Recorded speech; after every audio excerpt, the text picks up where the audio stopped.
After my last lamb show, if you're like me, you got some leftover lamb. Of course, this wouldn't happen if my son was home from college.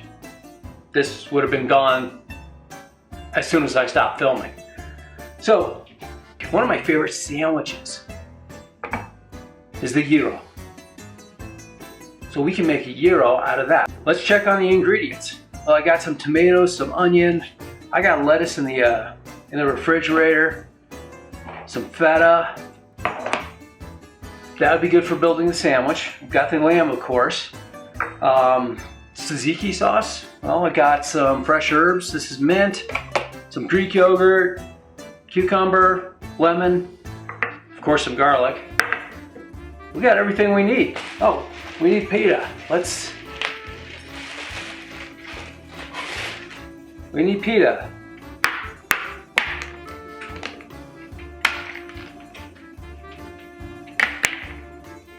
Change the plans. Let's make some pita. Okay, the first step in making our pitas is we need to make a sponge. So I've got about 1/3 of the total flour I'm going to use, so 1 cup. It's going to go in my mixing bowl. 1/2 teaspoon of yeast. That's all it needs. 1 cup of water. We'll give this a stir.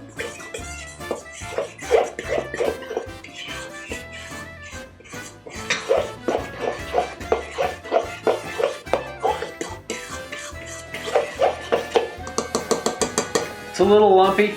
I'm okay with that. Not worried about it at all. Now we just let this sit for an hour or so.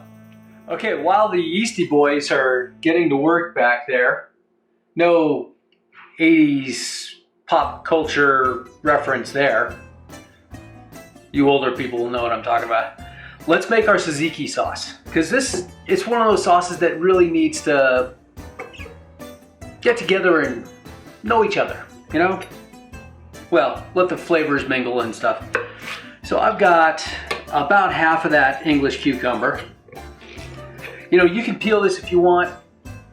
You know, the regular cucumbers have a real tough, waxy skin. I like to peel those. The English, the skin's a little bit more tender.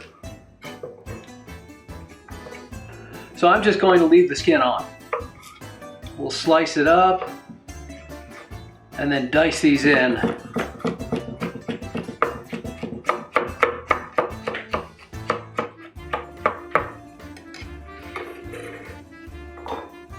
And they go into the bowl.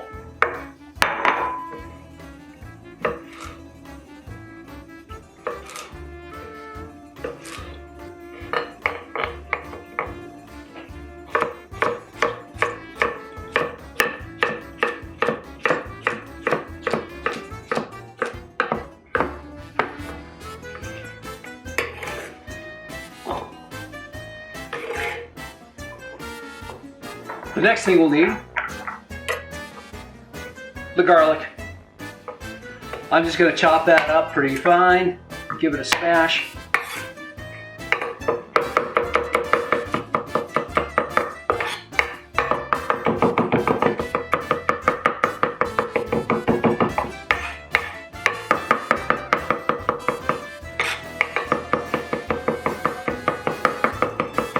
Some people will want this chopped up pretty fine. I do to a certain extent, but I don't mind big chunks either, so. Next, we'll have our mint. In my research, experience, etc., I've seen 3 main herbs going into a tzatziki sauce, or a combination thereof. Mint, dill, or oregano. Whatever you want to use, whatever you feel like. I've got mint, it was fresh, so I'm using mint. We'll chop that up nicely.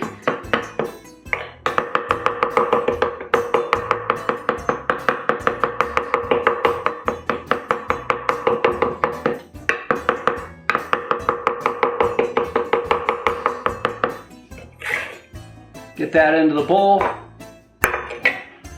Next, we'll get our yogurt in.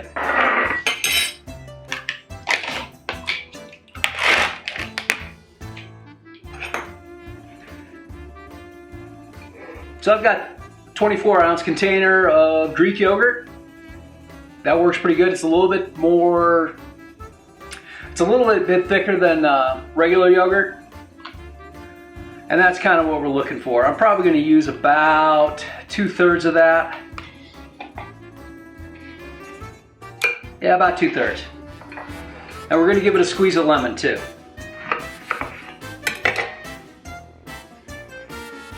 There we go. Probably about half of that. And it's a pretty big lemon, so. Oh.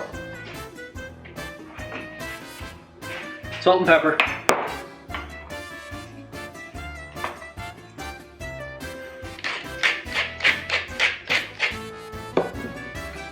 Okay, get that all mixed up. That goes in the refrigerator until we're ready for it. And like I said, you give this about 2-3 hours, the flavors are gonna meld, it's gonna taste delicious. Okay, it's been about 2 hours. This is nice and foamy. The yeasty boys have done their job. Let's put the rest of this dough together.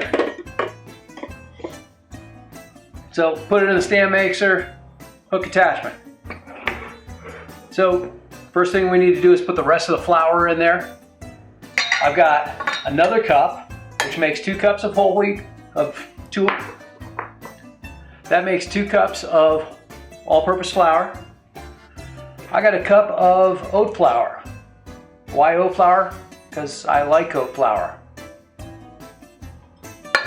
Oat's good for you, you know. We'll give it a pinch of salt. Well, 2 pinches. I'm gonna give it about an ounce, maybe or so. Looks like I need more honey.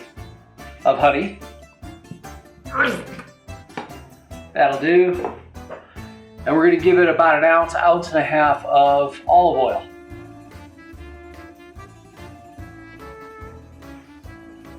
That'll be good.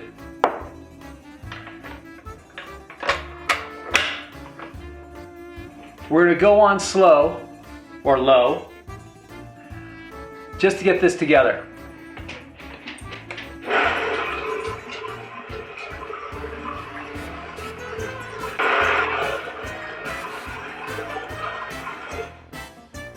Okay, it's together.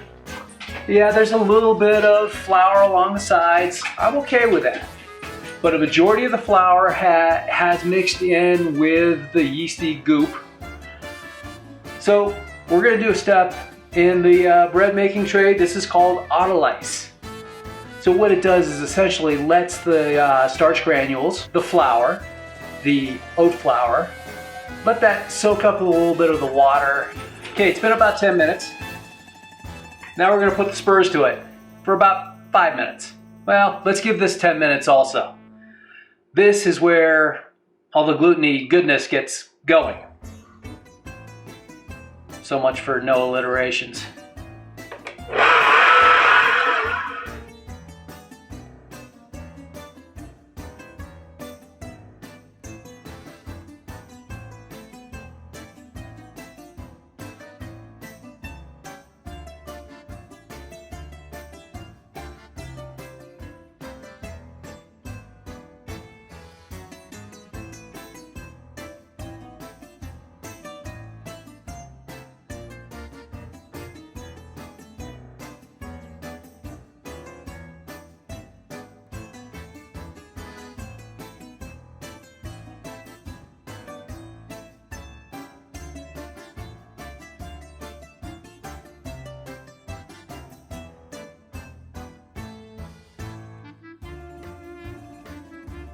It went a good 10 minutes. Time to get this out. Still pretty sticky.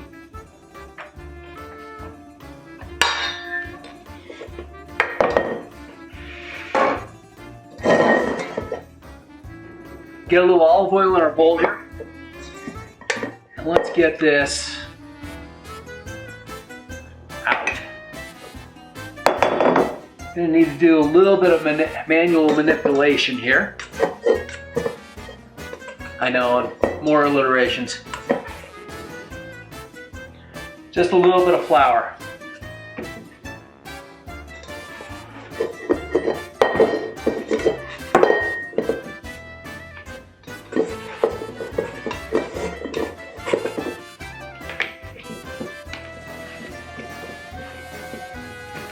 Give it a few kneads by hand,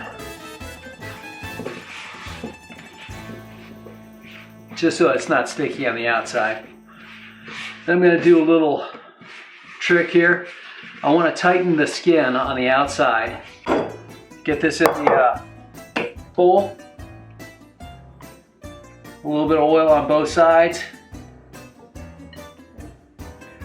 Now this has to rest for another 45 to an hour and a half, depending on the size. So I want it about double. I'll be back in a few more minutes. So this is doubled up in size. Now we need to portion it out. I'm going to go for about 3.5 to 4 ounces. But first, we got to punch that down a bit. Get a little bench flour down, and we'll grab our dough. Just use your fingertips. Kind of move all that around, pop all the bubbles in there. Fold it up. Knead it up.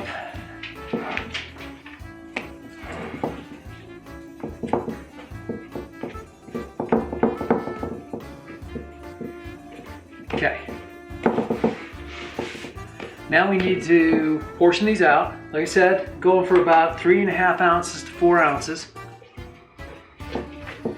I'm just going to use my cutter here. I've got a scale here. You'll notice I put plastic wrap on the scale. That's to keep it clean.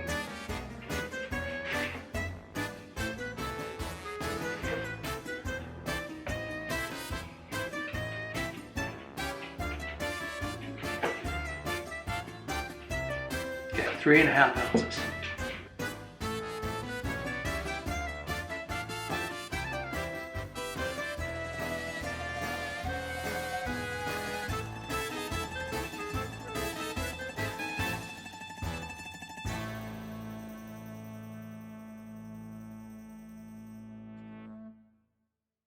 Okay, now let's talk about how I got this set up. Now I set this up beforehand, so you're going to want to do this also.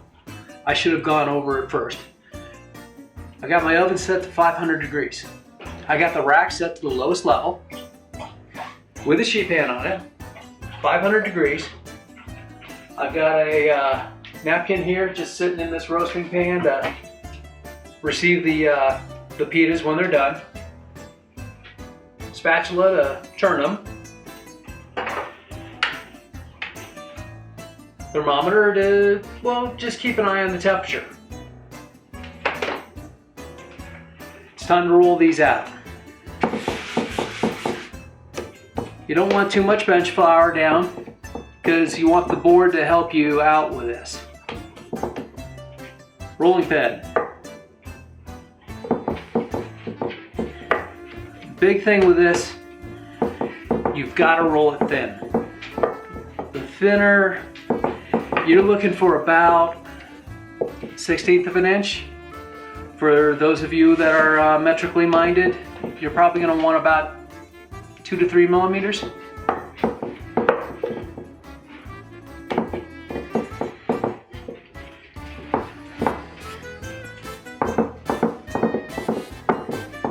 Now it doesn't have to be perfectly round. Mine certainly are not.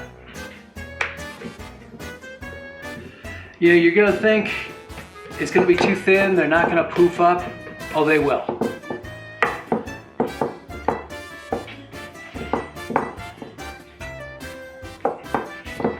The big thing is you really wanna make sure that this is even.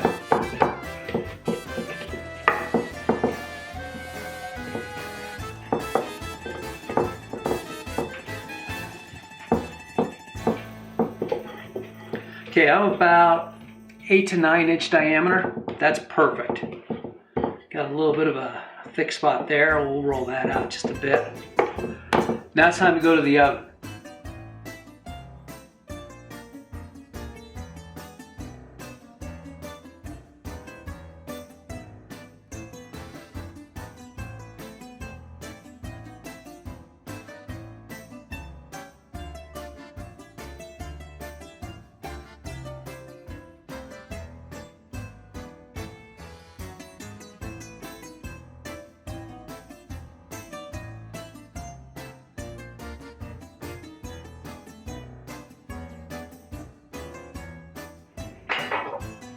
Okay, first one's done.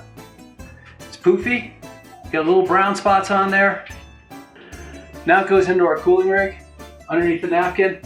It's important to wrap these up because the steam releasing is going to soften up the crust. Okay, I got the pitas done. Finally, time to make our gyros. So I got a pan, a little bit of olive oil. I kind of roughly sliced and diced my the lamb up, just thin pieces and stuff like that. We'll throw that in there. Here we go. Let's throw our lamb in the pan. I like onions on mine, but I also like them cooked. So I'm going to throw the onions in there. That's about 1/4 of an onion sliced thin.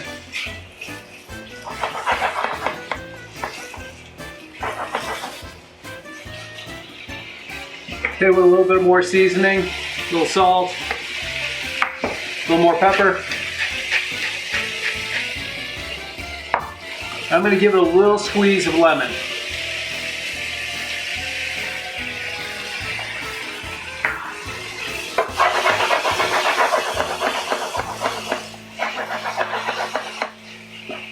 Let that cook for a minute and we'll start building our gyros. So I got a little foil wrap.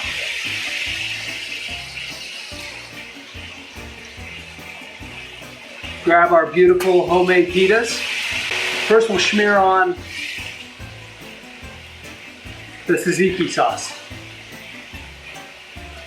I like a lot of it.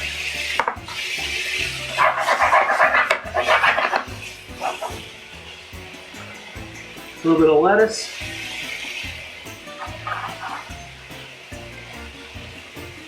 A few slices of tomato.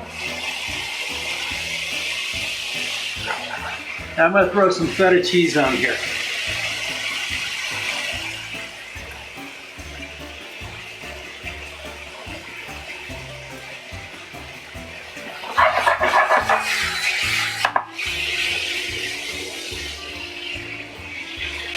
Simple as that. It's done. Now let's load up our lamb and our onions onto the pita.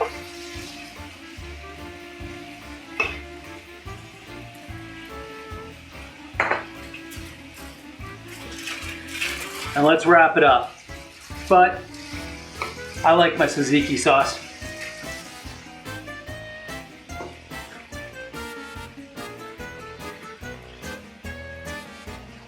And a little more feta.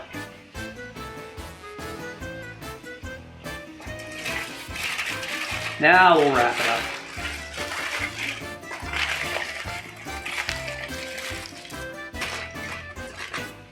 There you go.